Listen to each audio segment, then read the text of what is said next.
Just coming back from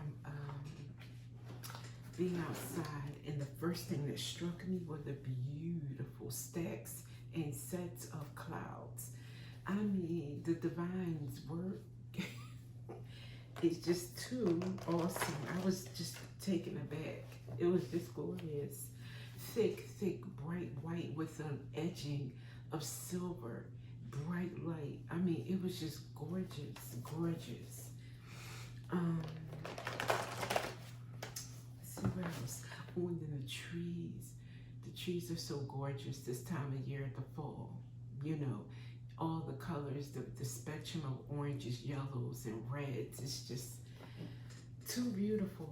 And then the water, it was like just out of nature. I got out in nature, and it was beautiful, beautiful. So glad I did. You come back refreshed after those experiences. Didn't have any, let me think, when I was out, is there anything that struck me? Oh, the children, always on my mind, and I'm always struck.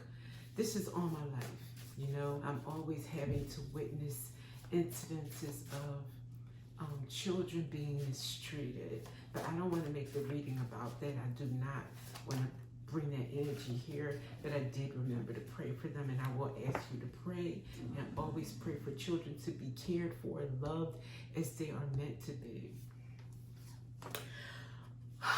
Oh, the innocent.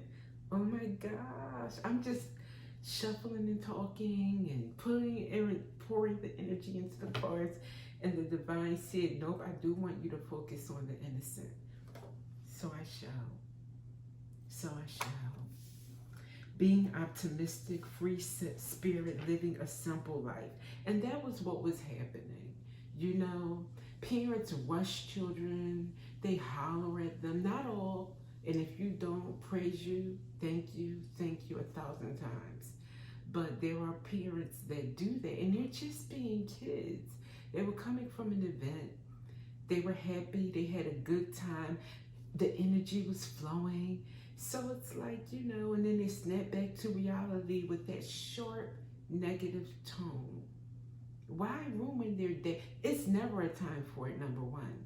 But here they are, high vibing off of a good time. It was like free activities and stuff. So these were parents who were treating their children as something, you know, that was going to be affordable for them.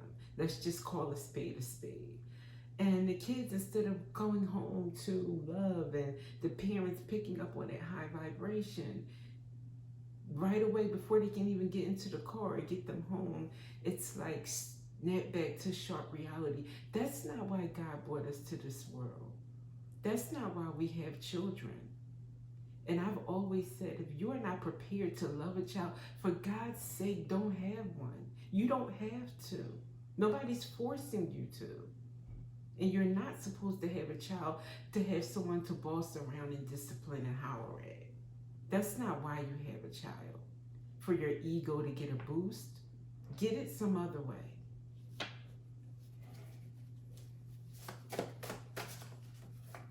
And if you know anyone who does that, stand up, speak up, let it be known. This is not how you do it. Oh, you should be kissed and often, and by someone who knows how. I'm taking that not in a romantic sense, of course not. God, don't get me started on that nonsense. But I am talking about children should be loved and often. You know, by someone who knows how to love. Again, not having children if you don't know how to love. I think that should be a requirement, a certification. We have so many certifications for nonsense out here. Schools for nonsense. But what about love and parenting?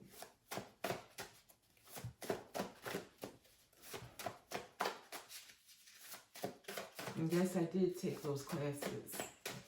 I didn't need them. I already knew the work. I already knew what was taught and then some.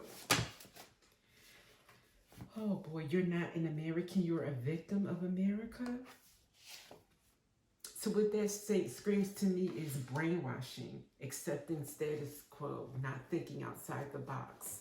And yeah, as a parent, a lot of them never thought about parenting any other way than what they were shown, how they were raised. Even if it hurt them, they just repeated like auto instead of questioning how they were raised, questioning was it wrong. You know what I mean? Sometimes that takes courage to say to yourself, mommy was not right. All mommies and daddies aren't right, newsflash. Some of them are very, very, very wrong. And I think that's what some people have to do, is be brave enough to accept that and not repeat it.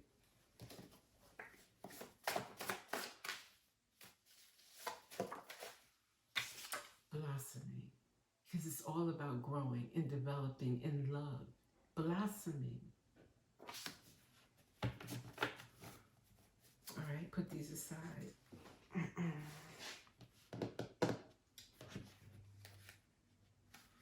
Okay, Spirit, what else?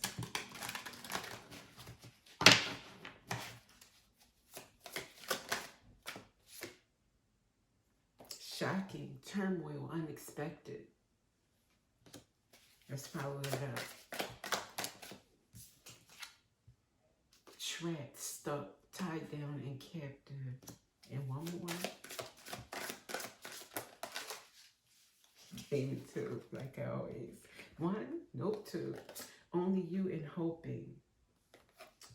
Let me ponder this for a minute. Okay. I've had a minute. The children could feel like they're in turmoil, in trouble, instead of feeling safe in a safe haven where they should feel safe with you at home. They could feel trapped, says the divine, which is not what home should ever feel like, a prison of such.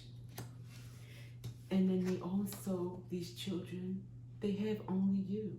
That came out with hoping. They are hoping every time their little hearts, no matter how many times they're mistreated, spoken harshly to, they keep hoping for that love, for that unconditional love. That's how the divine created us, to keep expecting it, to keep craving it. Are you going to give it? All right, let's get an angel message. Can't help but another deck to see this message. Mama, you worry too much. In fact, I never worry because I know you're worrying enough for the both of us. That's a major, major issue behind parenting, and I know that. Especially when we're talking about these lower income populations that are strapped for cash, okay? You walk around with it, you're feeling that scarcity in that leg 24 hours a day. You're bristly, you're irritated.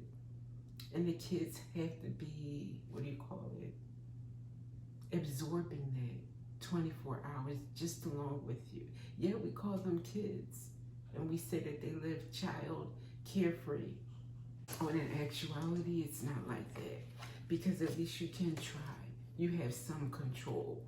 You're of age to get a job, a better job, to go to school, to do whatever it takes for you to improve your circumstances. They are, I put the cards back, you're their only hope. They rely on you completely. They can't go out, but they're made to feel like, and on top of it, that it's their fault. If I wasn't here, mommy and daddy wouldn't have to pay for these bills, which is not true. But I'm a burden on top of it. Prayer will help with this situation. Prayer helps with everything. And I'm going to pray for the children, and I ask you to do the same. Pray for the families. New beginnings and a fresh start. There's always a new beginning. You can always start over. And if they think you're crazy because all of a sudden you're not walking around with a chip on your shoulder, or you're starting to be conscious about how you emanate your energy and how you carry your energy and what you say and how you say it to them, let them think that you're crazy. Tell them God changed you. Tell them you had a paradigm shift. And if people think you're crazy for trying to spread this to them, teach them. You know what I mean? You see someone else handling their children a certain way and you speak up, let them think you're crazy. You know you're coming from a space of love, and that's never wrong. And with that, I will see you in the next reading.